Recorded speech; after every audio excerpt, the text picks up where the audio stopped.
చేసుకుంటున్నామండి. మరి దేవుడు ఆత్మ గనుక ఆయనను ఆత్మతో సత్యంతో ఆరాధించడానికి కూడి వచ్చినందుకు సంతోషం. మరి దేవుడు గతించిన దినం నుంచి కూడా మరి మనల్ని అందరూ కూడా తన పరిశుద్ధమైన బలిష్టమైన రెక్కల చాటున మరి భద్రపరిచారు. అందరిని బట్టి దేవునికి వందనాలు తెలియజేసుకుంటున్నాను. మరి కొంతమంది సహోదరులు మరి ఊరు వెళ్ళి ఉన్నారు. మరి అందువల్ల కొంతమంది రాలేకపోయారు. సో ఏది ఏమైనా మన దేవుని యొక్క ఆరాధన మరి ఇక్కడ ఆగకూడదు కాబట్టి మనం అందరం ఇక్కడ కూడి ఉన్నాము. సో సో ఈనాటి వాక్య భాగాన్ని మనం ఒక చక్కని వాక్యాన్ని నేర్చుకుందాం.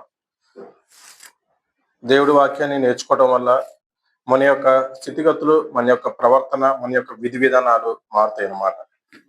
సో అందుగురించే ఆరాధనలో అతి ప్రాముఖ్యమైన అంశంగా అపొస్తల బాధను పరిగణిస్తూ ఉంటాం. మనం చక్కని మాటలు వినడానికి కానీ నేర్చుకోవడానికి కానీ ఒక చక్కనైన ప్లేస్ ఏంటి అని అంటే దేవుని మందిరం. ఆ మందిరంలో మాత్రమే దేవుని యొక్క మాటలు నేర్చుకోవడానికి అవకాశం ఉంటుంది. అంత మాత్రమే కాకుండా ఉన్న ఒక గంట అయినా 2 గంటలైనా కూడా మన యొక్క మనసులు, మన యొక్క హృదయాలు, మన ఆత్మ పరిశుద్ధంగా ఉంటది అనమాట. అంటే ఈ ఉన్న ఒక గంట 2 గంటలో లోకంలో ఉన్న చీకటి క్రియలన్నిటిని విడిచిపెట్టి మనం వెలుగు సంబంధాల వలె వెలగడానికి, జ్యోతుల వలె ప్రకాశించడానికి మనం మందిరానికి వస్తాం. సో ఆ విధంగా మనం ఏం చేయాలంటే క్రైస్తవులమైన మనము వెలుగు సంబంధాల వలె ఉండాలి. వెలుగు సంబంధం వల్ల ఉన్నట్లయితేనే మన యొక్క ఆత్మ అనేటటువంటి జ్యోతి ఎప్పుడు వెలుగుతూ ఉంటుంది. సో మనం ఇక్కడ చూసుకున్నట్లయితే ఈ యొక్క లోకంలోని వెలుగు ఉంటది, చీకటి ఉంటది. భౌతికంగా చూసుకున్నట్లయితే భౌతికపరమైన వెలుగు మనకు తెలిసిందే. దేవుడు వెలుగు కమ్మని పలకగా వెలుగు కలిగిందని చెప్పి ఆది కాండంలో ఉంటది. ఆది కాండము 1వ అధ్యాయము 3-5 వచనాలు చూసుకున్నట్లయితే 1వ అధ్యాయము 3-5 వచనాలు చూసుకున్నట్లయితే దేవుడు వెలుగు కమ్మని పలుకగా వెలుగు కలిగాను. అది భౌతిక పరమైన వెలుగు. అది భౌతికంగా మనం నడవడానికి, మనకి అన్ని కనబడడానికి దృశ్య రూపేణ. సో వాటినన్నిటిని మనం గుర్తుపట్టడానికి, నడవడానికి, ఆ కనబడడానికి, చూసిన వాటిని కనబడడానికి, వాటినన్నిటికీ మనం ఏం కావాలి అని అంటే వెలుగు కావాలి. చీకట్లో మనం అంత గబగబా నడవగలమా? లేదంటే చీకట్లో ఏదైనా వస్తువును మనం గమనించగలమా? గమనించడం. సో దేవుడు మనకి వెలుగు ఇచ్చాడు అనమాట. ఆత్మీయ అంటే భౌతిక పరమైన వెలుగు దేవుడు ఇక్కడ మొదటగా వెలుగును సృష్టించడం జరిగిందని చెప్పి ఇక్కడ తెలియపడుతుంది. ఎందుకు అప్పటి వరకు కూడా మరి వెలుగు ఉందంటే వెలుగు లేదు. ఇక్కడ తెలియపరచడం 2వ మాటలో చీకటి అగాధ జలముల పైన కమ్మి ఉండెను. చీకటి అంటే అగాధ జలముల పైన కమ్మి ఉండెను. దేవుని ఆత్మ జలముల పైన అల్లాడుచుండెను. అప్పుడు దేవుడు వెలుగు కావాలని అనుకున్నాడో, మరి వెలుగు అవసరమని అనిపించిందో, అప్పుడు దేవుడు ఏమంటున్నాడంటే దేవుడు వెలుగు కమ్మని పలకగా వెలుగు కలిగెను. ఆ వెలుగు మంచిదైనట్టు దేవుడు చూచాడు గనక, అప్పుడు ఏం చేశాడంటే దేవుడు వెలుగును చీకటిని వేరుపరిచి దేవుడు వెలుగును ఒక పగలనియో, చీకటికి రాత్రనియో పేరు పెట్టారు. సో అప్పుడు ఇక్కడ వెలుగుకేమో పగలని, చీకటికేమో రాత్రని చెప్పి పేరు పెట్టడం జరిగింది అనమాట. సో అంత మాత్రము కాకుండా దేవుడు మరొక భౌతికపరమైన ఒక వెలుగుని ఇచ్చాడు ఇక్కడ ఇజ్రాయేల్ జనాంగానికి. అది చూసుకుని నిర్గమకాండము 13వ అధ్యాయం 21 చూసుకున్నట్లయితే ఆ మాట తెలియపరచబడుతుంది అనమాట. నిర్గమకాండము 13వ అధ్యాయము 21వ వచనము వారు పగలు రాత్రియు ప్రయాణము చేయునట్లుగా యెహోవా త్రోవలో వారిని నడిపించుటకై పగటి వేళ మేఘస్తంభమును, చూడండి, అంటే పగటి వేళ ఎండకి గురవకుండా మేఘస్తంభమును, వారికి వెలిగిచ్చుటకు రాత్రి వేళ అగ్ని స్తంభమును ఏర్పాటు చేసినాడు. చూడండి, ఇజ్రాయేల్ జనాంగము ఆ యొక్క నడుస్తున్న రహదారిలోని వారికి ఎటువంటి ఇబ్బందికర పరిస్థితులు ఏర్పడకుండా పగటిపూటేమో మేఘస్తంభమును, రాత్రిపూటేమో అగ్ని స్తంభమును ఇచ్చాడంట. అంటే ఇప్పుడంటే మనకి టెక్నాలజీ పెరిగిపోయి రాత్రిపూట మన లైట్లని, కరెంట్లన్నీ, అంతకే కరెంట్ పోతే యూపీఎస్లని, అంతకే కరెంట్ పోతే జనరేటర్ అని చెప్పేసి మనం తీసుకొని ఈ చీకటిని మనం వెలుగుగా మార్చుకున్నాం. అదంతా భౌతికపరమైంది అనమాట. ఒకప్పుడు ఈ కరెంట్లు ఎక్కడ ఉన్నాయి, ఒకప్పుడు ఈ లైటింగ్లు ఎక్కడ ఉన్నాయి, ఒకప్పుడు ఈ యూపీఎస్లు ఎక్కడ ఉన్నాయి, లేదంటే ఒకప్పుడు ఈ జనరేటర్లు ఎక్కడ ఉన్నాయి. అప్పుడు మనం ఏం చేసేవాళ్ళం, దీపం పుట్టి పెట్టుకునేవాళ్ళం వెలుగు కోసం అని చెప్పి. ఆ దీపం పుట్టి దగ్గర అందరూ అన్నాలు తినేవాళ్ళు. ఆ దీపం పుట్టి దగ్గర చదువుకునేవారు అనమాట. కానీ ఇప్పుడు టెక్నాలజీ పెరిగిపోయేలాగా వెలుగుని అంటే చీకటిని కూడా వెలుగుగా మార్చేటటువంటి సత్తా అటువంటి జ్ఞానాన్ని దేవుడు మనకి అందించాడు అనమాట. కానీ అప్పట్లో అటువంటి పరిస్థితులు లేవు కాబట్టి ఇజ్రాయేల్ జనాంగానికి రాత్రిపూట అగ్ని స్తంభాన్ని ఏర్పాటు చేసేవాడు దేవుడు. సో ఈ విధంగా భౌతికపరమైన వెలుగు అనేది ఉందన్నమాట. భౌతికపరమైన వెలుగు. మరి ఆత్మ సంబంధమైన వెలుగు అంటే ఏంటి? ఆత్మ సంబంధమైన వెలుగు అంటే ఏంటి? అది మనం చూద్దాం. ఆధ్యాత్మిక వెలుగు అని అంటే దేవుని యొక్క జ్ఞానము, యేసుక్రీస్తు వాక్యము, పరిశుద్ధాత్మ సహాయం అంట. ఆత్మ సంబంధమైన వెలుగు అని అంటే దేవుని జ్ఞానం అంట, యేసుక్రీస్తు వాక్యం అంట, పరిశుద్ధాత్మ సహాయం. వీటిలన్నిటిని కూడా ఆత్మీయ సంబంధమైన వెలుగుగా పరిగణించబడ్డాయి. ఇక్కడ ఈ మాటలు తెలియపరుస్తున్నాడు. అయితే మనం ఏం చేయాలంటే, క్రైస్తవులమైన మనం ఏం చేయాలంటే, క్రైస్తవులు మనం వెలుగు సంబంధం వల్లే ఉండాలి.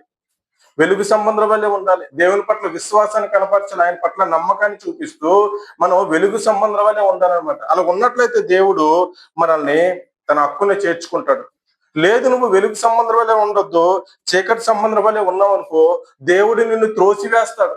ఎక్కడికేనంటే సాతానుడిని ఎక్కడికైతే త్రోసివేశాడో, సాతానుడు ఎక్కడికైతే నెట్టవేయబడ్డాడో ఆ ప్లేస్ లోకి నిన్ను కూడా పంపించేస్తాడని చెప్పి లేఖన భాగాలు తెలియపరుస్తున్నాయి. చూద్దామండి. దేవుని నుండి జ్ఞానమును సత్యమును పొంది ఇతరులకు మార్గదర్శకంగా మనం ఉండాలంట. ఇతరులకి మార్గదర్శకంగా మనం ఉండాలి. ఇతరులకి మార్గదర్శకంగా మనం ఉండాలంటే ముందు మనకి తెలియాలి కదా దారి. మనకి దారి తెలిస్తే కదా ఈ ఇతరులకు దారి చూపిస్తాము. సో ఆ దారిలో మనం రావాలి అనంటే, ఆ దారిలో మనం నడవాలి అనంటే, ఇతరులకు మనం దారి చూపించే వారుగా మనం ఉండాలంటే మొదట మనం ఏం చేయాలంటే వెలిగింపబడాలి. ఆత్మ సంబంధమైన వెలుగులోని నువ్వు ఎలాగ జ్యోతుల వల్లే వెలుగుతూ ఉంటారనమాట. జ్యోతుల వల్లే ప్రకాశిస్తూ ఉంటారనమాట. అప్పుడు నీ దగ్గరికి జనాంగం వస్తారు. నీ దగ్గరికి చీకటి సంబంధులు నీ దగ్గరకు వస్తారు. చీకటి కార్యాలు చేసే వాళ్ళందరూ నీ దగ్గరకు వస్తారు. అప్పుడు వాళ్ళని నువ్వు నీ యొక్క దారిలో తీసుకెళ్తే అప్పుడు నువ్వు వారికి మార్గదర్శకంగా ఉన్నటువంటి వాడు అవుతావు అని చెప్పి లేఖన భాగాలు తెలియపరిచిన మాట చూద్దాం. 2 కొరింథీయులకు 4వ అధ్యాయము 5వ వచనం చూసుకున్నట్లయితే,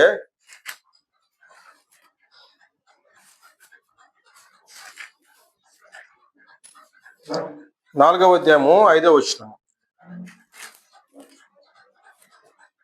అంధకారములో నుండి వెలుగు ప్రకాశించును గాక అని పలికిన దేవుడే తన మహిమను గూర్చిన జ్ఞానము, దేవుడు చూడండి, దేవుడి మహిమను గురించిన జ్ఞానము యేసుక్రీస్తునందు వెల్లాడి పరచుటకు మా హృదయములలో ప్రకాశించెను. మన హృదయంలో దేవుని యొక్క వెలుగు ప్రకాశించిందంటే ఎందుకు అనంటే, దేవుని యొక్క జ్ఞానము, తన మహిమ గురించి, తన జ్ఞానము గురించిన జ్ఞానము యేసుక్రీస్తునందు బయలుపరచుటకు, యేసుక్రీస్తు ద్వారా వెల్లడిపరచుటకు మన హృదయము ప్రకాశింపజేసినట్ట దేవుడు. సో ఆ ప్రకాశింపజేసిన హృదయాన్ని ఆర్పేస్తావా? ఆ ప్రకాశింపజేసిన ఆ హృదయాన్ని మళ్ళీ చీకటి క్రియలోకి వెళ్ళి మళ్ళీ దాన్ని ఆ ప్రకాశింపనివ్వకుండా చేస్తావా నువ్వు? సో మనం ఏం చేయాలంటే, మనకు ఒక అద్భుతమైన అవకాశం దొరికింది. ఓ చక్కని మార్గంలోని చక్కని వెలుగు సంబంధం వల్ల జీవించడానికి చక్కని స్థితిగతులు ఏర్పాటు చేయబడ్డాయి. సో మనం ఏం చేయాలంటే, ఆ వెలుగు సంబంధం వల్ల మనం నిరంతరం కూడా ప్రకాశిస్తూ ఉండాలంట. సో ఆ విధంగా ఉండాలి. అంత మాత్రం కాకుండా ఈ వెలుగు సంబంధం వల్ల ఉండుట అంటే ఏమిటి అనంటే, దేవునికి ఇష్టమైన విధంగా నడుచుకోవాలంట. ప్రేమతోటి కరుణతో ఉండాలంట. మనం ఇతరుల పట్ల ప్రేమ చూపించాలి, ఇతరుల పట్ల కనికరము కలిగి ఉండాలి, ఇతరుల పట్ల కరుణ చూపించాలి మనం. సో ఆ విధంగా నువ్వు ఉన్నట్లయితే దేవునికి ఇష్టలుగా, లేదంటే వెలుగు సంబంధం వల్ల ఉండేవాడుగా ఉన్నవాడు అవుతావు. లేదు నువ్వు ఇతరుల పట్ల ప్రేమను చూపించవు, ఇతరుల పట్ల కనికరాన్ని చూపించవు, ఇతరుల పట్ల ప్రేమను చూపించవు, ఇతరుల పట్ల ఈర్ష్యగా మాట్లాడతావు, వాళ్ళని ద్వేషిస్తూ ఉంటే నువ్వు వెలుగు సంబంధం వల్ల ఎలా ఉంటావు? సో మనం దేవుడు కూడా అదే ఇష్టపడుతున్నాడు. నువ్వు వెలుగు సంబంధం వల్లే ఉండాలని దేవుడు కోరుకుంటున్నాడు అనమాట. అంత మాత్రం కాకుండా దేవుణ్ణి వెంబడించేవారుగా ఉండాలి. ఈ దినాన ఆరాధన ఉంది అంటే, ఆరాధన సమయానికంటే ముందే మనం వచ్చి ఉండేవారముగా ఉండాలన్నమాట. అది దేవుణ్ణి వెంబడించడం అంటే. నిరంతరం కూడా ఆయన యొక్క గ్రంథాన్ని చదువుతూ ఉండాలి, నిరంతరం కూడా ఆయనకు మోకరిస్తూ ఉండాలి, నిరంతరం కూడా మనం ప్రార్థిస్తూ ఉండాలి. ఆయనకి మన యొక్క విన్నపాలు మనకి తెలియజేస్తూ ఉండాలి. దేవుడు మన పట్ల చూపించిన కృపణ విషయమే, దేవుడు మనల్ని దీవించిన విషయమే దేవునికి కృతజ్ఞతాస్తుతులు చెల్లించే వారముగా ఉండాలి. అప్పుడు మనం వెలుగు సంబంధం వల్ల ఉంటామని చెప్పి లేఖన భాగం తెలియపరుచుంది. కీర్తన గ్రంథం 27వ అధ్యాయము 1వ వచనంలో తెలియపరుచున్న లేఖనకారులు, కీర్తన గ్రంథము 27వ అధ్యాయము 1వ వచనం,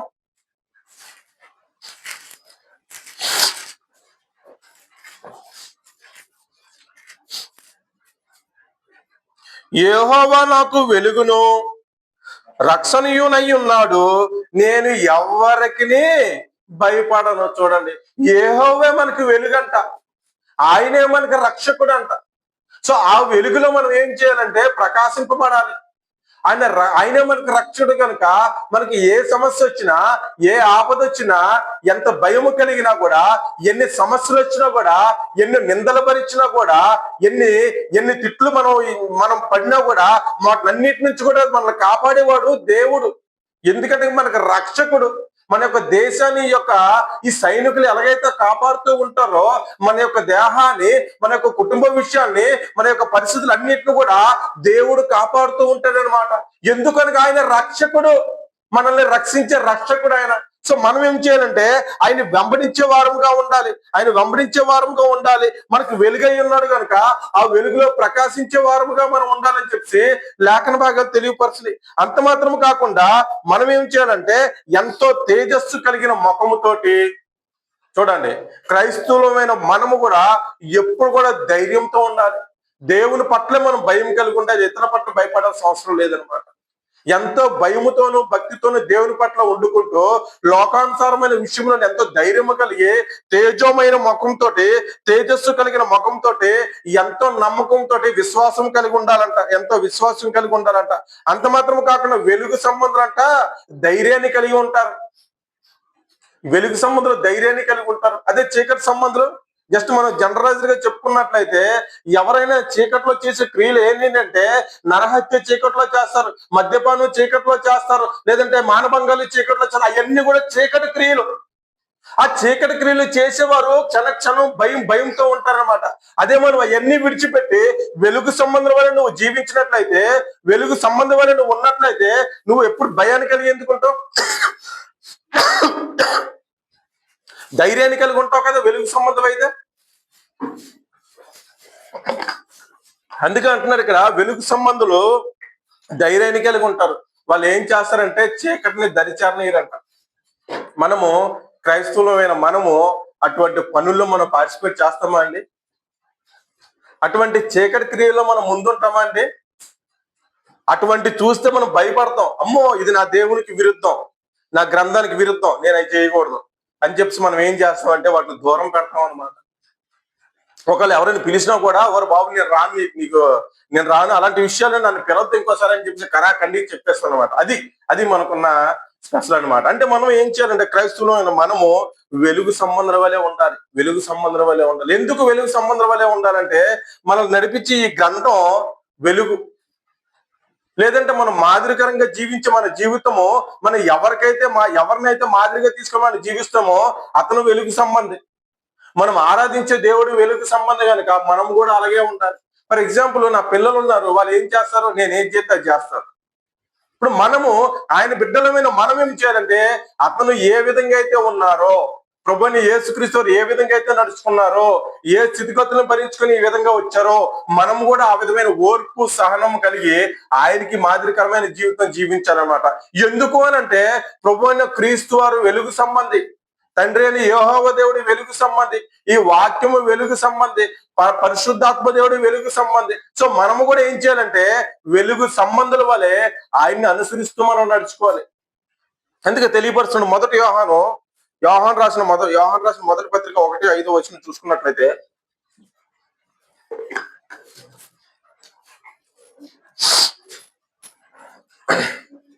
మొదటి యోహాను రాసిన మొదటి పత్రిక 1వ అధ్యాయము 5వ వచనం. 5 నుంచి చదవమ్మా. 1వ అధ్యాయం 5 నుంచి. 5 నుంచి అమ్మా. మేము ఆయన వల్ల విని మీకు ప్రకటించి వర్తమానం ఏమనగా, దేవుడు వెలుగై ఉన్నాడు. యోహాను రాసిన మొదటి పత్రిక 1వ అధ్యాయము 5వ వచనం. మేము ఆయన వలన విని మీకు ప్రకటించు వర్తమానం ఏమనగా, ఏమని వర్తమానం ప్రకటించుచున్నారు అని అంటే, వీళ్ళు దేవుడు వెలుగై ఉన్నాడు, దేవుడు వెలుగంట. ఇక్కడ తెలియపరుస్తుంది, చెప్పాను కదండి, దేవుడు వెలుగై ఉన్నాడు కనుక మనము కూడా వెలుగు సంబంధుల వలె ఉండాలి.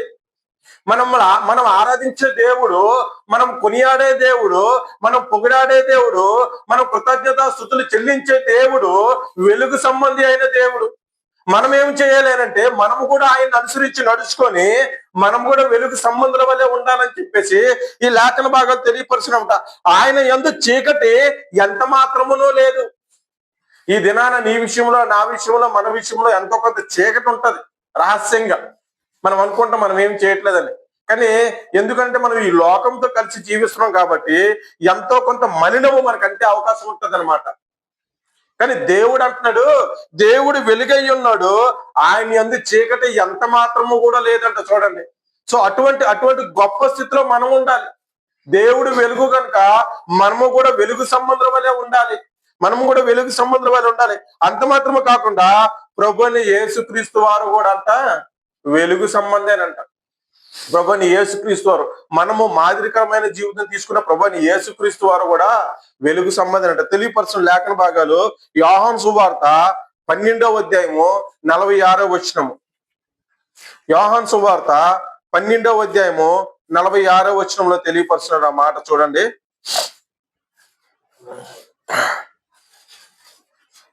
94 పేజ్ నంబరు 46వ వచనం.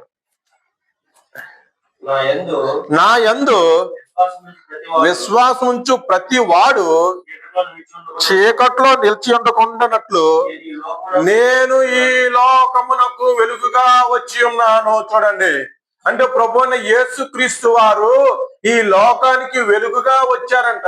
ఎందుకు అనంటే, నశించిపోతున్న మనల్ని రక్షించడానికి, చీకటిలో బ్రతుకుతున్న మనల్ని వెలుగులోకి తీసుకురావడానికి, ఈ లోకాన్ని రక్షించడానికి ప్రభువైన యేసుక్రీస్తు వారు వెలుగుగా వచ్చారంట. ఈ లోకానికి వెలుగుగా ఈ లోకానికి వచ్చారంట. అదే మాట తెలియపరచుడు, నా యందు విశ్వాసం ఉంచి ప్రతి వాడు చీకటిలో నిలిచి ఉండకుండానట్లు నేను ఈ లోకానికి వెలుగుగా వచ్చి ఉన్నాను. అంటే ప్రభువైన యేసుక్రీస్తు వారు కూడా వెలుగు సంబంధి, వెలుగుగా వచ్చారు.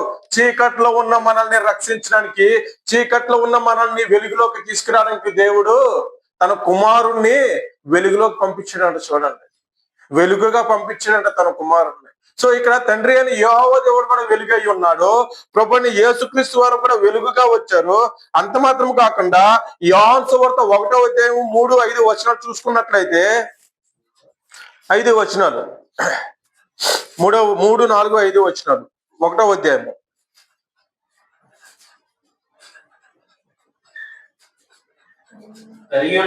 కలిగి ఉన్నదేదియు ఆయన లేకుండా కలగలేదు, ఆయనలో జీవముండెను, ఆ జీవము మనుష్యులకు వెలుగై ఉండెను, ఆ వెలుగు చీకటిలో ప్రకాశించున్నది గాని చీకటి దాన్ని గ్రహింపకుండెను. చూడండి, అది చక్కని మాట తెలియపరుస్తున్నాడు. అంటే క్రీస్తులో జీవం ఉంది, ఆ జీవం అంట వెలుగుగా ఉందట, వెలుగుగా ఉందంట. ఆ వెలుగంట చీకటిని ఎంత మాత్రం కూడా గ్రహించకుండా ఉందంట. సో ఆ విధమైన వెలుగులో మనం వెలగాలి. మన యొక్క ఆ దేవుడు మనకి ఒక ఆత్మని ఇచ్చాడు, ఎంతో ధైర్యం గల, నిబ్రం గల, గొప్ప శక్తి గల ఆత్మను మనకి ఇచ్చాడు. ఆ ఆత్మని మనం ఎప్పుడు కూడా వెలుగుగా ప్రకాశింపజేయాలి. చీకటిగా దాన్ని మనం ఎంత మాత్రం కూడా చీకటిగా చేయకూడదు. అది ఎప్పుడు కూడా తేజోమయం కలిగి, తేజస్సు కలిగి వెలుగుగా ప్రకాశిస్తూ ఉండాలంట ఆత్మ. సో ఆ విధమైన గొప్ప స్థితిగతులు మనకి దేవుడు ఇక్కడ ఉంచి వెళ్ళారు. అంత మాత్రము కాకుండా కీర్తన గ్రంథము 119, 105 వచనం తీసుకున్నట్లయితే ఆయన వాక్యము కూడా వెలుగంట. చూడండి, ఆ వాక్యము కూడా వెలుగంట. 119 అధ్యాయము 105 వచనము కీర్తన గ్రంథము. నీ వాక్యము నా పాదములకు దీపము, నా త్రోవకు వెలుగునై ఉన్నది. చూడండి, ఎంత చక్కని మాట తెలియపరుస్తున్నాడు. ఈ వాక్యము అంటే ఈ యొక్క గ్రంథం అంట దీపమంట. నీ వాక్యము నా పాదములకు దీపమును, నా త్రోవకు వెలుగై ఉన్నది. అంటే తండ్రి అని యెహోవా దేవుడు వెలుగు సంబంధి, వెలుగై ఉన్నాడు. ప్రభు అని యేసుక్రీస్తు వారు కూడా వెలుగుగా వచ్చారు, మనకి చీకటి నుంచి మనల్ని తీసివేయడానికి, మనకి వెలుగు ప్రసాదించడానికి. ఆయనలో జీవం ఉంటది, అది కూడా వెలుగు సంబంధమైన జీవము. అంత మాత్రం కూడా ఈ పరిశుద్ధ గ్రంథము కూడా వెలుగంట. చూడండి, ఈ యొక్క వాక్యము, నీ వాక్యము నా పాదములకు దీపము, నా త్రావుకు వెలుగై ఉన్నది. ఇది మన పాదాలకి దీపం అంటండి. మనం వేసే అడుగులకి చక్కని వెలుగును చూపిస్తూ ఉంటదంట, చక్కని మార్గాలను చూపిస్తూ ఉంటదంట. ఇది మనకి చక్కని త్రోవను చూపిస్తూ ఉంటదంట. సో ఇవన్నీ కూడా వెలుగు సంబంధాలు కదా. మరి మనం చీకట్లో ఉన్నాం కదా, చీకట్లోంచి మనం వెలుగులోకి రావాలంటే మన దేన్ని మనం పరిగణలోకి తీసుకోవాలి, దేన్ని మనం మాదిరికరంగా తీసుకుని వెలుగులోకి రావాలి అంటే, ఫర్ ఎగ్జాంపుల్ మన పిల్లలు మనం ఏ దారిని నడిస్తే వాళ్ళు ఆ దారిలో వస్తారు. నేను సినిమాకి వెళ్తే నా పిల్లలు సినిమాకి వస్తానంటారు, నేను దేవుని మందిరానికి వెళ్తానంటే దేవుని మందిరానికి వస్తానంటారు. సో మనం దేవుని మందిరానికి వెళ్తే వాళ్ళు దేవుని మందిరానికి వస్తారు. అలాగే ఇక్కడ వెలుగు సంబంధమైన క్రియలు మీకు ఇన్ని చూపించాను. సో మన మందిరం కూడా ఎలా ఉండాలి? వీటిని అనుసరించుకుంటూ వెలుగు సంబంధం వల్లే మనం నడుచుకుంటూ ఉండాలన్నమాట. ఎందుకంటే ఆయన కుమార్తెలమైన మనము ఆయన ఏ దారిని అయితే నడుచుకుంటూ వెళ్ళారో ఆ దారిని, ఆ యొక్క మార్గాన్ని మనం అనుసరించే వారంగా ఉండాలని చెప్పేసి లేఖన బాగా తెలియపరుచున్నాయి. అంత మాత్రం కాకుండా క్రైస్తవులమైన మనము, వెలుగు సంబంధమైన మనము ఎలా ఉండాలి? నువ్వు వెలుగు సంబంధమే, ఓకే బాగుంది, దేవుళ్ళు నువ్వు గొప్పగా ఎదుగుతున్నావు, చాలా బాగుంది. నువ్వు ఎలా ఉండాలి? నువ్వు మళ్ళీ వెలుగుని విడిచిపెట్టి చీకట్లోకి వెళ్ళేవారిగా ఉండాలా, లేదంటే నీ యొక్క వెలుగులోకి ఇంకో 10 మంది వచ్చేవారుగా ఉండాలా? సో ఆ విధమైన విషయాలు మనం ఈరోజు చూద్దామంటే, ఒకసారి ఈ చీకటిని విడిచి వెలుగు సంబంధం వల్లే ఉండాలి. ఎందుకనంటే వెలుగు ఫలం కలిగి ఉండాలన్నమాట. వెలుగు ఫలాలు ఏమిటి అంటే, సమస్త విధములైన మంచితనము, నీతి, సత్యము, వీటన్నిటిని కూడా వెలుగు ఫలాలు అంటారు. వెలుగు ఫలాలు అంటే మంచిని కలిగి ఉండాలి, నువ్వు నీతిని కలిగి ఉండాలి, సత్యాన్ని కలిగి ఉండాలి. నువ్వు మంచిని కలగకుండా చెడుతనాన్ని కలిగి ఉంటే నువ్వు వెలుగు సంబంధం ఎలా అవుతావు? నువ్వు నీతి కార్యాలు చేయకుండా అవినీతి కార్యాలు చేస్తే నువ్వు వెలుగు సంబంధం ఎలా అవుతావు? నువ్వు ప్రేమ కలిగి లేకుండా ఇతరుల పట్ల ద్వేషిస్తూ, ఇతరులని ఆశ్రయించుకుంటూ, ఇతరుల విషయాలు ఈర్ష్యపడుతూ నువ్వు బ్రతికితే నువ్వు వెలుగు సంబంధం వల్ల ఎలా ఉంటావు? నువ్వు వెలుగు వేళలు ఎలా అనుసరిస్తున్నవాడు అవుతావు.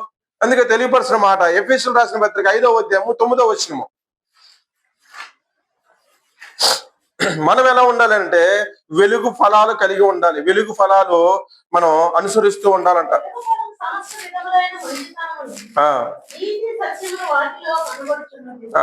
చాలండి. 5వ అధ్యాయము 9వ వచనం చూసుకున్నట్లయితే తెలియపరిచిన మాట ఇక్కడ, వెలుగు ఫలము సమస్త విధములైన మంచితనం అంట. చూడండి, వెలుగు ఫలం ఏమిటంటే మంచితనము, నీతి, సత్యముని వాటిలో కనబడుచున్నది. సో ఈ మూడు గుణగణాలు నువ్వు అవలంబించుకున్నట్లయితే, నువ్వు మంచితనాన్ని కలిగి ఉన్నట్లయితే, నువ్వు ప్రేమను కలిగి ఉన్నట్లయితే, నువ్వు నీతిని కలిగి ఉన్నట్లయితే, నువ్వు అబద్ధం ఆడకుండా సత్యంలో నువ్వు ఉన్నట్లయితే, నువ్వు వెలుగు ఫలాన్ని కలిగి ఉన్నవాడు అవుతావు అనమాట. అందుకే తెలియపరుస్తున్న మాట ఇక్కడ, వెలుగు ఫలాలు సమస్త విధమైన మంచితనమును, నీతిని, సత్యమును నువ్వు కలిగి ఉండాలి.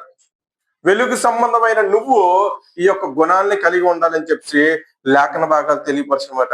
అంత మాత్రము కాకుండా క్రైస్తవులమైన మనము తండ్రికి లేదంటే ప్రభువుకి ప్రీతికరమైన వెలుగుని మనం ప్రేమించే వారుగా ఉండాలి. అంటే వెలుగు సంబంధం వల్లే ఉండాలి. ఇదే ఉదయం 10వ వచనంలో తెలియపరచున్నాడు, గనుక ప్రభువుకి ఏది ప్రీతికరమైనదో దాన్ని పరీక్షించుచు వెలుగు సంబంధుల వలె నడుచుకోవాలంట. చూడండి, మనమందరం కూడా క్రైస్తవులైన మనం అందరం కూడా ఏం చేయాలంటే, ప్రభువు ప్రీతికరమైనది ఏదో పరీక్షించుచు, ఆయనకి ఇష్టమైనది ఏదో పరీక్షించుచు, ఆయనకు అనుగుణంగా నడుచుకుంటూ వెలుగు సంబంధుల వలె నువ్వు నేను బ్రతకాలంట. వెలుగు సంబంధుల వలె ఉండాలంట. మనం ఆ చీకటి క్రియలు చేసేవారముగా కాక మంచి క్రియలు చేసేవారముగా ఉండాలి మనం అందరం కూడా. సో అలాగా వెలుగు సంబంధం వల్ల ఉండాలని చెప్పేసి లేఖన బాగా తెలియపరిచినాయి. అంత మాత్రము కాకుండా నిష్ఫలమైన అంధకార క్రియలు వాటిని విడిచిపెట్టి వాటిలో పాలువారై ఉండకూడదు. క్రైస్తవులమైన మీరు ఎలా ఉండాలంటే నిష్ఫలమైన అంధకార క్రియలు అంటే చీకటి క్రియలను విడిచిపెట్టేయాలి, వాటిలో పాలుభాగస్లు అవ్వకూడదు. ఫర్ ఎగ్జాంపుల్, ఎవరైనా మద్యపానం తాగుదాం రా అన్నాడు అనుకో, వాటిని అక్కడే దూరం పెట్టాలి, మనం వెళ్ళకూడదు. లేదంటే సినిమాకి వెళ్దాం రండి అన్నారనుకో, మనం వెళ్ళకూడదు. ఎందుకంటే అంధకార సంబంధమైన క్రియలు అవన్నీ కూడా. వాటినన్నింటిని విడిచిపెట్టాలి. వాటినన్నింటిని విడిచిపెట్టి మనకు వెలుగు సంబంధం వల్ల జీవించాలని చెప్పి లేఖన భాగాలు తెలియపరుస్తున్నాయి. 11వ వచనం చదువు బ్రదర్.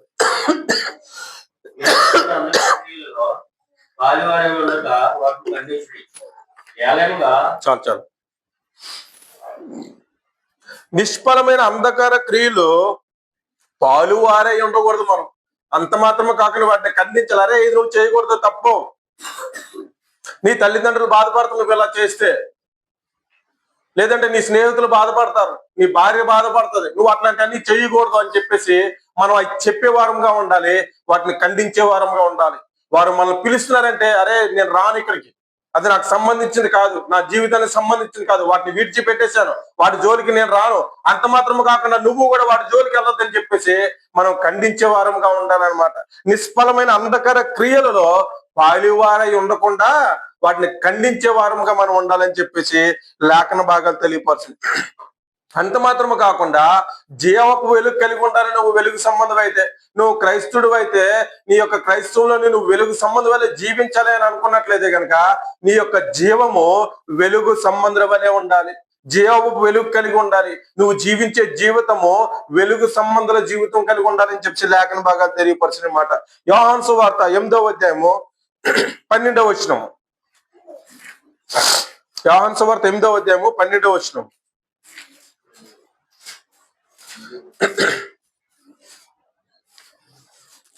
88 page number. మరలా యేసు, నేను లోకమునకు వెలుగును, నన్ను వెంబడించువాడు చీకట్లో నడవక జీవపు వెలుగు కలిగి యుండుడని వారితో చెప్పెను. ప్రభుని యేసుక్రీస్తు వారు పలుకుతున్న మాట, నేను లోకమునకు వెలుగును, నన్ను వెంబడించేవాడు చీకట్లో నడవకుండా జీవపు వెలుగు కలిగి ఉండాలంట. చూడండి, అంటే అటువంటి వెలుగును మనం కలిగి ఉండాలి. మనం క్రైస్తవులం అయితే, మనం వెలుగు సంబంధం అయితే జీవపు వెలుగు కలిగి ఉండాలి. ఈ చీకటి క్రియలన్నీ విడిచిపెట్టాలని చెప్పేసి ఇక లేఖన భాగాలు తెలియపరుస్తున్నమాట. అంత మాత్రమే కాకుండా సామెతల గ్రంథము 6వ అధ్యాయము 23వ వచనం కూడా తెలియపరుస్తున్నాడు అదే మాట. 6వ అధ్యాయము 23వ వచనం.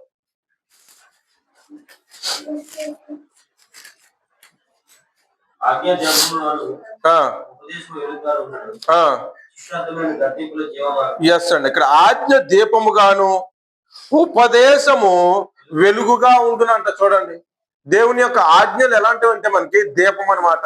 దీపం ఏం చేస్తుంది? మనకి వెలుగునిస్తుంది. ఆ వెలుగు ఏంటంటే ఉపదేశాలు, మంచి మాటలు, దేవుని వాక్కులు. దేవుని వాక్కులు మనకి వెలుగనంట. ఆజ్ఞ దీపముగాను ఉపదేశము వెలుగుగాను ఉండును, శిక్షార్థమైన గద్దింపులంట జీవ మార్గములై ఉన్నాయంట. చూడండి, ఫర్ ఎగ్జాంపుల్ మనం ఇప్పుడు మాట్లాడుకున్న విధంగా ఎవరైనా తప్పుడు పని చేద్దాం రారా, దొంగతనం చేద్దాం రారా అన్నాం అనుకో, మనం వెళ్ళకపోగా వాళ్ళని ఏం చేయాలంటే శిక్షించాలి. అరే తప్పును వాళ్ళ చేయకూడదు. ఒకవేళ వాడిని ఖండించినట్లయితే, వాడిని గద్దించినట్లయితే అది వాడికి మంచిదే. శిక్షార్థమైన గద్దింపు మంచి మార్గం అంట, జీవ మార్గం అంట. సో అటువంటి స్థితిలో మనం ఉండాలి. మనం వెలుగు సంబంధం అయితే వారిని గద్దించేవారుగా ఉండాలి. చెడు పనులు చేసేవారిని, లేదంటే చీకటి క్రియలు చేసేవారిని, లేదంటే దొంగతనం చేసేవారిని, లేదంటే అహింస చేసేవారిని, లేదంటే నరహత్య చేసేవారిని, వారందరిని కూడా మనం ఏం చేయాలంటే గద్దించాలి, ఖండించాలి, అవసరమైతే వారిని శిక్షించాలి. అది మంచిదే, వారికి మంచిదే, అది జీవ మార్గము వారికి. మనల్ని ఆ క్షణాన్ని తిట్టుకోవచ్చు, ఆ క్షణాన్ని మనం లేవని అనొచ్చు, పర్లేదు, కానీ వాళ్ళకి మంచి మార్గం చూపించిన వారు మనం అవుతామని చెప్పి లేఖన భాగాలు తెలియపరచమాట. అంత మాత్రమే కాకుండా మనం ఏం చేయాలంటే ఇతరులకు మార్గదర్శకంగా ఉండాలంట. మనము వెలుగు సంబంధం అయితే మన వెనక నడిచే వారికి మనం ఏం చేయాలంటే మార్గదర్శకంగా ఉండాలి. వారికి లైట్ బేరర్ లాగా ఉంటారన్నమాట. టార్చ్ బేరర్ అంటారు కదండి, అంటే వెలుగు చూపించేవాడు అనమాట. సో మనం ఏం చేయాలంటే ఆ యొక్క క్రైస్తవులమైన మనము, వెలుగు సంబంధమైన మనం ఏం చేయాలంటే చీకట్లో ఉన్న వారికి మార్గాన్ని చూపేవారుగా ఉండాలి. చీకట్లో ఉన్నారంటే చెప్పాను కదా, భౌతికమైన చీకటి అది కాదండి. ఈ లోకం అనే పాపములో మునిగిపోతున్న వారిని తీసుకొచ్చి వెలుగులో పెట్టాలి. చక్కని స్థితిలో వాళ్ళని పెట్టాలి. అరే ఇది సత్యం, ఇది మంచి మార్గము, ఇది మతము కాదు, మంచి మార్గం అని చెప్పి వారికి మనం చెప్పే వారంగా ఉండాలి. మనం చెప్పడం కాకుండా వారికి మనం మార్గదర్శకంగా ఉండాలి. ఇప్పుడు నువ్వు ఇక్కడ వాక్యం చెప్తున్నావు, అక్కడికి వెళ్ళి రహస్య పనులు లేదంటే చీకటి క్రియలు చేస్తే ఎవరైనా నన్ను తీసుకుంటారా ఇన్స్పిరేషన్ గా? నువ్వు పాటించాలి, పాటించి అప్పుడు వాళ్ళకి చెప్పాలి. మనం వాటిని పాటించప్పుడు వాళ్ళు మార్గదర్శకంగా ఉండాలని చెప్పి లేఖన భాగాలు తెలియపరుస్తుంది. మత్తయి సువార్త 5వ అధ్యాయము 15-16 వచనాలు తెలియపరుస్తున్నాడు అన్నమాట. మత్తయి సువార్త 5వ అధ్యాయము 15-16 వచనాలు.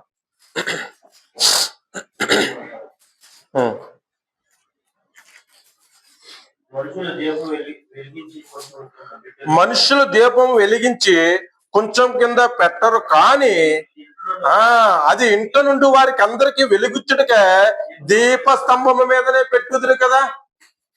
మన చిన్నప్పుడు మనకు గుర్తుండే ఉంటాయి మన జ్ఞాపకాలు. కరెంట్ లేదు, ఇంట్లో ఏమీ లేదు, ఒక దీపం బుడ్డి ఉండేది అంతే. ఆ దీపం బుడ్డిని మన అమ్మో మన నాన్నో మన తల్లిదండ్రులు ఎక్కడ పెట్టేవారు? హైట్ లో పెట్టేవారు. ఎందుకంటే ఇల్లంతా ప్రకాశించాలని.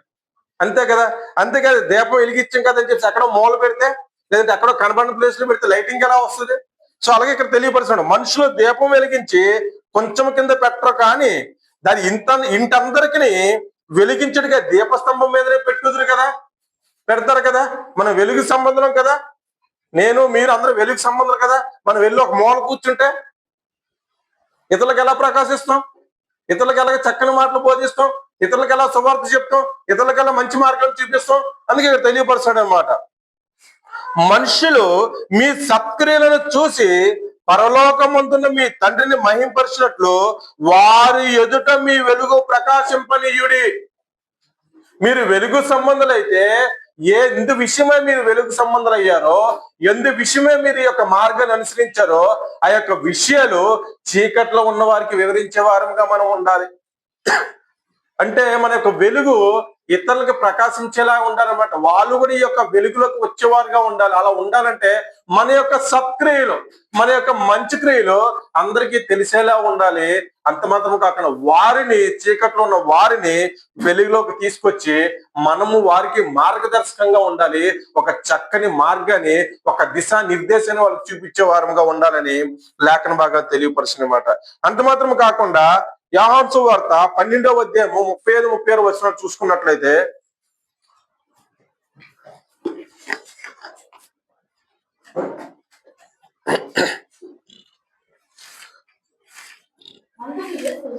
చెప్తా.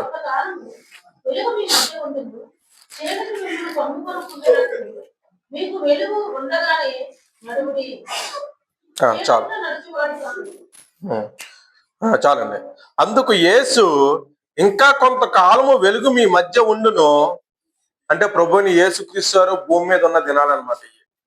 అంటే ప్రభుని యేసుక్రీస్తు వారు అక్కడ జనాంగంతో చెప్తున్నాడు అనమాట. అందుకు యేసు ఇంకా కొంతకాలము వెలుగు మీ మధ్య ఉండును, చీకటి మిమ్మును కమ్ము కొనుకుంటున్నట్లు మీకు వెలుగు ఉండగానే నడువుడి. అంటే ఈ యొక్క మాట సింపుల్ గా మనం ఒక ప్రోవర్బ్ చెప్పాలంటే, దీపం ఉండగానే ఇల్లు చక్క పెట్టుకోవాలన్నమాట. అది మనకి జనరల్ గా చెప్పాలంటే. అంటే ఇక్కడ మనకి సత్యవాక్యాన్ని బోధించే వారముగా మేము ఉన్నాము. సత్యవాక్యాన్ని మరింత మందికి తెలిసేటటువంటి గొప్ప దేవుడు మరి ఏర్పరచుకున్నాడో ఏమో గాని, సో ఆ యొక్క సత్యవాక్యాన్ని మనం పట్టి దీన్ని అనుసరించే వారముగా ఉండాలి. మనం సమయం లేదనమాట. అంటే సమయాన్ని పోనీక సద్వినియోగం చేసుకునే వారముగా మనం ఉండాలి. సత్యవాక్యం మనకు అర్థమైంది అంటే, గ్రంథము ఇది అని అర్థమైందంటే మనం ఎంత మాత్రం కూడా తడవు చేయకూడదు. ఎందుకంటే మనం వెలుగుండగానే మనం ఏం చేయాలంటే మనం సత్యంలోకి వచ్చేయాలి. సత్యవాక్యం నీకు అర్థమైందా? గ్రంథాన్ని నువ్వు అనుసరిస్తున్నావా? గ్రంథాన్ని చదువుతున్నావా? ఇది బాగుంది, ఇది సత్యము, ఇది సర్వసత్యం అని నువ్వు గ్రహించావా? ఎమ్మటే మనం తడవ చేయకూడదు. మనం అనుకుంటాం, మన ఊహలో బ్రతుకుతూ ఉంటాం, ఏదైనా ఒకటే కదా, ఏదైనా వాక్యమే కదా, కరెక్టే, ఏదైనా వాక్యమే. కానీ ఆ వాక్యాన్ని విభజించే విషయంలోనే చిన్న చిన్న తేడాలు ఉంటాయి. ఆ తేడాలు మనం గ్రహించి ఏది మనం అనుసరించాలి, ఏది ఇశ్రాయేలుకి ఇచ్చారు, ఏది మనకి ఇచ్చారు, దేన్ని మనం అనుసరించాలి, దేన్ని వాళ్ళు అనుసరించారు, ఒకవేళ వాళ్ళు అనుసరించింది మనం అనుసరిస్తే మనం ఏమేమి పాటించాలి, ఏమేమి పాటించకూడదు అనేటటువంటి విషయాలు మనం తెలుసుకోవాలి. తెలియకపోతే అడిగి తెలుసుకోవాలి. ఇది బ్రదరు నాకు ఇంత డౌట్ ఉంది, ఇలా చెయ్యొచ్చా మనం, ఇలా ఉండొచ్చా మనం అనేటటువంటి విషయాలు తెలుసుకొని మనం సర్వసత్యంలోకి రావాలన్నమాట. రావాలి. అందుకే ఇక్కడ ప్రభువైన యేసుక్రీస్తు వారు తెలియపరుస్తున్నారు అనమాట. 36వ వచనం చూద్దాం. మీరు వెలుగు సంబంధులు అగినట్లు మీకు వెలుగుండగానే వెలుగునందు విశ్వాసం ఉంచుడని వారితో చెప్పాను. చూడండి ఇక్కడ మీరు అంటే మీరందరూ కూడా సర్వ సత్యంలోకి ఉండాలి అని అంటే, సత్యాన్ని అనుసరించి నువ్వు నడుచుకోవాలి అని అంటే, గ్రంథంలో ఉన్నది ఉన్నట్టు చేస్తేనే నువ్వు వెలుగు సంబంధం వలె ఉంటావు. వెలుగు సంబంధం వలె ఉంటావు. లేదు, బోధించే వాళ్ళు ఏదో చెప్తున్నారు కదా, బోధించే వారు ఏదో మంచి మంచి మాటలు చెప్తున్నారు కదా, ఆ మాటలు మనకి ఆశీర్వాదకరంగా ఉన్నాయి కదా, లేదంటే మనకి ఆ యొక్క మాటలతో మనం ఉబ్బి తప్పిపోతున్నాం కదా అని చెప్పి అటువంటి విషయాన్ని మనకి గ్రంథంలో ఉన్నది లేనిది కలిపి చెడిపే వారు అనుసరించి మనం నడుచుకున్నామంటే మనకు వెలుగు సంబంధం వల్ల ఉండకపోగా, దేవుడు ఆ దినాన సాతానుడు ఎలాగైతే నరకంలోకి నెట్టివేయబడ్డాడో ఆ విధమైన స్థితిలోకి మనం కూడా వెళ్ళేటటువంటి ఆస్కారం ఉంటుందని చెప్పి మీకు తెలియపరుస్తున్నాం. మనం ఏం చేయాలంటే, అవకాశం ఉంది, నా గ్రంథం అర్థమవుతుంది, ఇంకా తెలుసుకోవాలని ఉందనంటే తడవు చేయకుండా అర్థం చేసుకొని దాన్ని అనుసరించి నడిచేవారుగా మనం అందరం ఉండాలన్నమాట. మనం అందరం ఉండాలి. ఏదైనా ఒకటే కదా, ఎవరు చెప్పింది అదే కదంటే ఎవరు చెప్పింది అదే, కానీ మనకి చెప్పేది విధానంలో కానీ చెప్పే విషయాల్లో కానీ అంటే స్వార్థాన్ని అనుసరించి చెప్పేటటువంటి సువార్తలు కూడా ఈ దినాన లేకపోలేదు అన్నమాట. ఈ దినాన గ్రంథంలో ఉన్న పేర్లు వారు పెట్టేసుకొని నేను అపోస్తులుని, నేను అది ఇది అని చెప్పి చెప్పుకునేటటువంటి జనాంగం కూడా లేకపోలేదు. కానీ నువ్వెవరు అపోస్తులు? దేవుడు కొంతమందిని మాత్రం ఎన్నుకున్నాడు, వాళ్ళు మాత్రమే అపోస్తులు. అంతటితో అది ఫుల్ స్టాప్ అంతే. నేను అపోస్తులుడైన పౌలులతో సమానంగా నడిచిన వాడిని, లేదంటే గ్రంథాన్ని వచ్చి ఎన్నో మాటలు రాశాను, ఎన్నో పుస్తకాలు రాసినటువంటి చెప్పుకునే వాళ్ళు కూడా ఈ దినాన లేకపోలేదు. సో మనం అలా ఉండకూడదు. మనం అలా ఉండకూడదు. సత్యాన్ని అనుసరించి నడుచుకునే వారుగా ఉండాలని చెప్పి మీకు లేఖన ప్రకారం తెలియకొస్తుంది. అంత మాత్రమే కాకుండా ఈ యోహాను సువార్త యోహాను రాసిన పత్రిక యోహాను రాసిన మొదటి పత్రిక 2వ అధ్యాయము 9వ వచనము. అనుకుంటాం మనం అందరూ కూడా వెలుగులో ఉన్నాంలే, ఏదైనా ఒకటే కదా, వాక్యమే అని చెప్పేసి మనం అనుకుంటాం. అది ఎంత మాత్రం కూడా కరెక్ట్ కాదని చెప్పి ఇక్కడ తెలియపరుస్తున్నాను అనమాట. మొదటి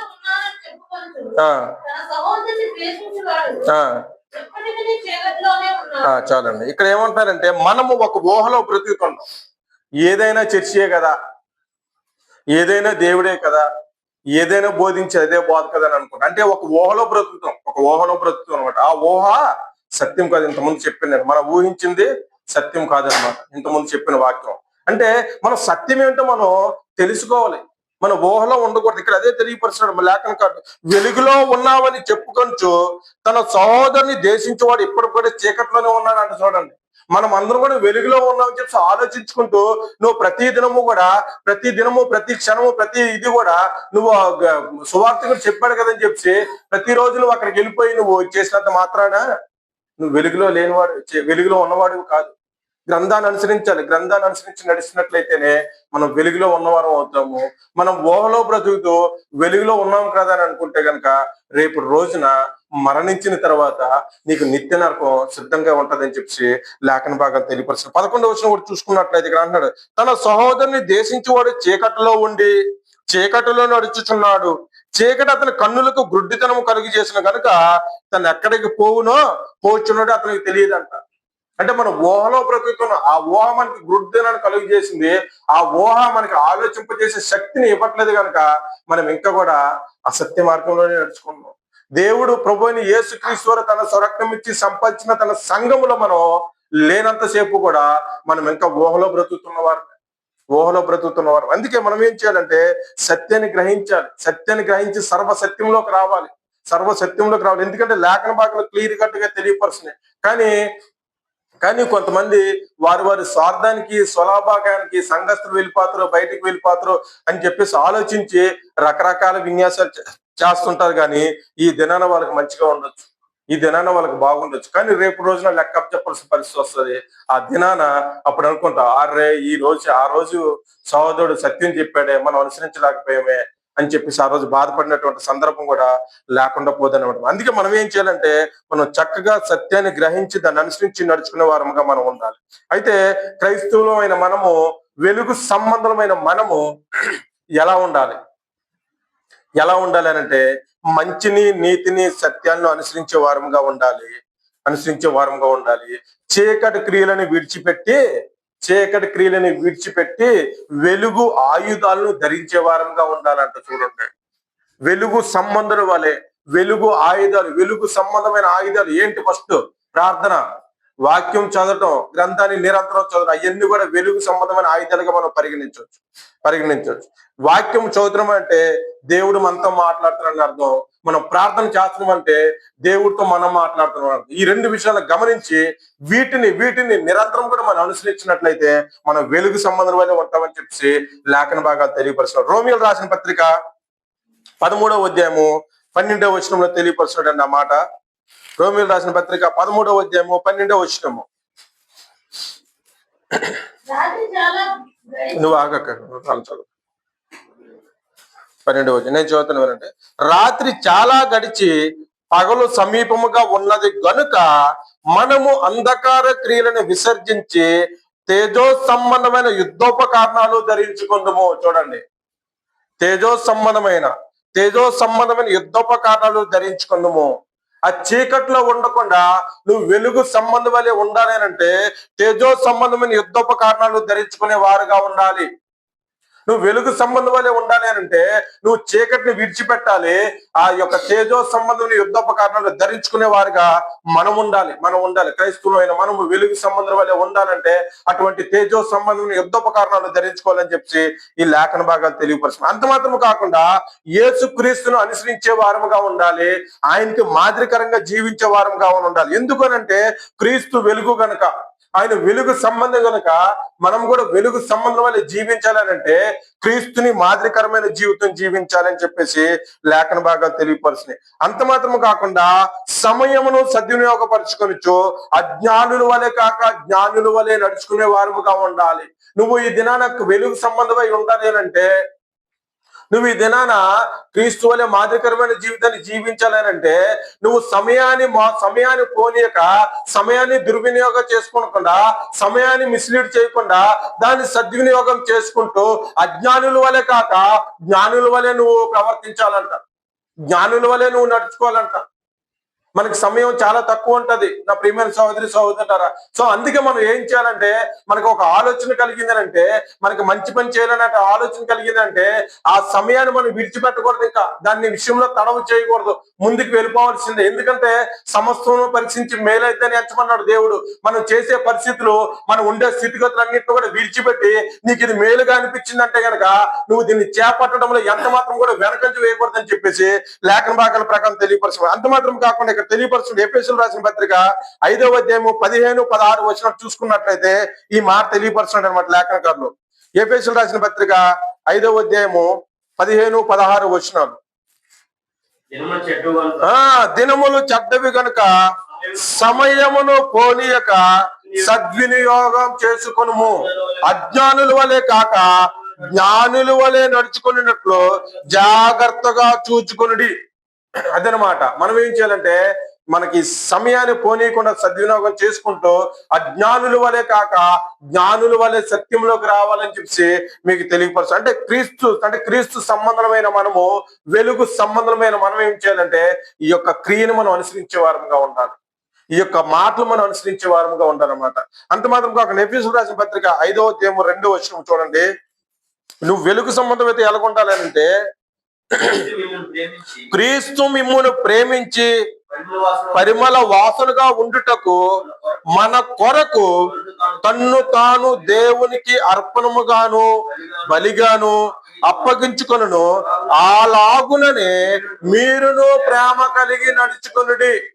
ప్రభువైన యేసుక్రీస్తు వారు వెలుగు సంబంధి కనుక ప్రభువైన క్రీస్తు వారు మనల్ని ఎలాగైతే ప్రేమించారో, మన విషయంలో ఎలాగైతే తను బలి అయ్యారో అటువంటి గొప్ప ప్రేమని, గొప్ప దయాగుణాన్ని నువ్వు కలిగి ఉండాలన్నమాట. నువ్వు వెలుగు సంబంధం అయితే ఈ యొక్క గుణాన్ని కలిగి ఉండాలి, గొప్ప ప్రేమ గుణాన్ని కలిగి ఉండాలి, దయా గుణాన్ని కలిగి ఉండాలి. అటువంటి వాటిని మనం ధరించుకోవాలంట. సో అలా ఉన్నవారం అయితే మనం వెలుగు సంబంధం వల్ల ఉండడానికి అర్హత సంపాదించిన వారు అవుతామని ఈ లేఖన భాగాలు తెలియపరుస్తుంది. అంత మాత్రము కాకుండా వినయముతో ఉండాలి, విధేయత కలిగి ఉండాలి, మనం తప్పును ఒప్పుకునే వారంగా ఉండాలి, ఇతరులకి క్షమాపణ కోరేవారిగా ఉండాలి. అది కదా ప్రభువైన యేసుక్రీస్తు వారు చేశారు. అది కదా ప్రభువైన యేసుక్రీస్తు వారు వెలుగు సంబంధం వల్ల ఉండడానికి అర్హత సంపాదించారు. అటువంటి గొప్ప స్థితిలో మనం ఉండాలన్నమాట.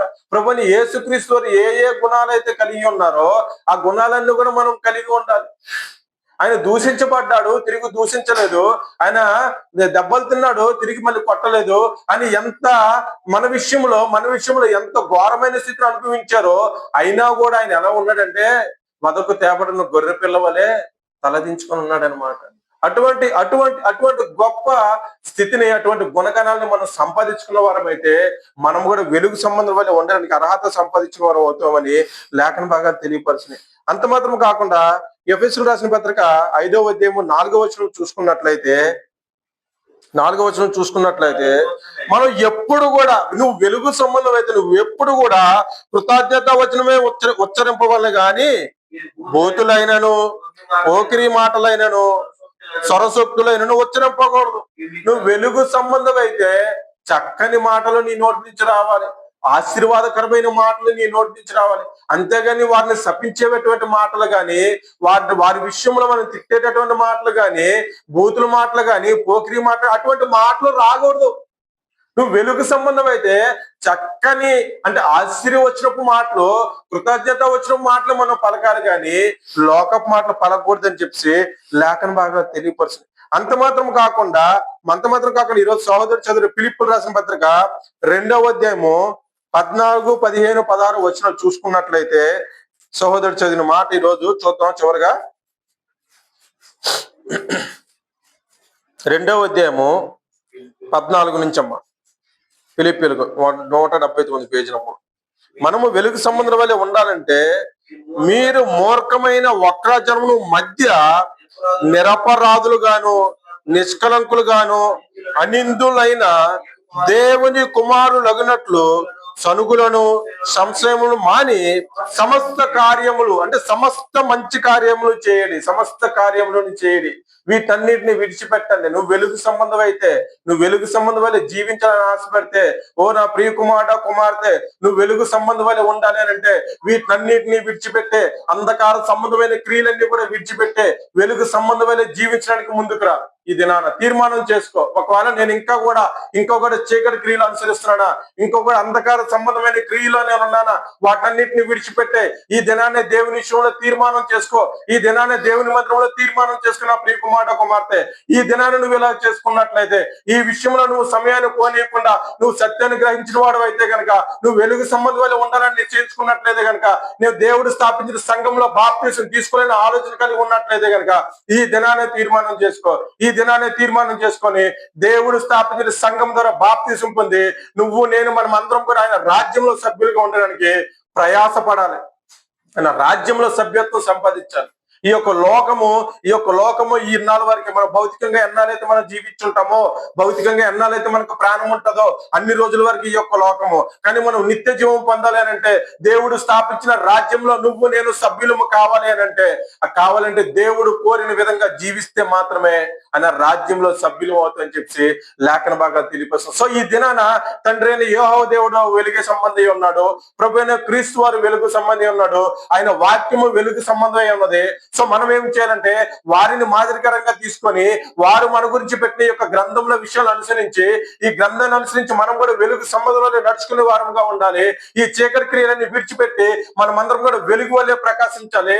తేజోమయమైన యుద్ధోపకరణం ధరించి మనమందరం కూడా వెలుగు సంబంధం వల్ల జీవించాలని చెప్పి మీకు తెలియపరుస్తాను అనమాట. అంత మాత్రం కాకుండా మన యేసును అనుసరించాలి, మంచిని నీతిని సత్యాన్ని అనుసరించే వారంగా ఉండాలి.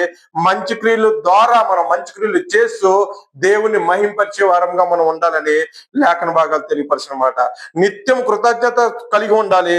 దేవుని వాక్యాన్ని నిరంతరం కూడా చదువుతూ సత్యాన్ని గ్రహిస్తూ మన యొక్క క్రైస్తవ జీవితాన్ని వెలుగు సంబంధం వల్ల జీవించడానికి మన యొక్క జీవితాన్ని విషయమే మన జీవించే జీవిత విషయంలో ప్రయాసపడుతూ ఈ దినాన నా జీవితాలన్నీ కూడా వెలుగు సంబంధం వల్ల ఉండాలని చెప్పి మీకు హెచ్చరిస్తూ ఈ కొన్ని మాటలు నన్ను నేను హెచ్చరించుకుంటూ ఈ యొక్క వాక్య భాగాన్ని ముగిస్తున్నానండి.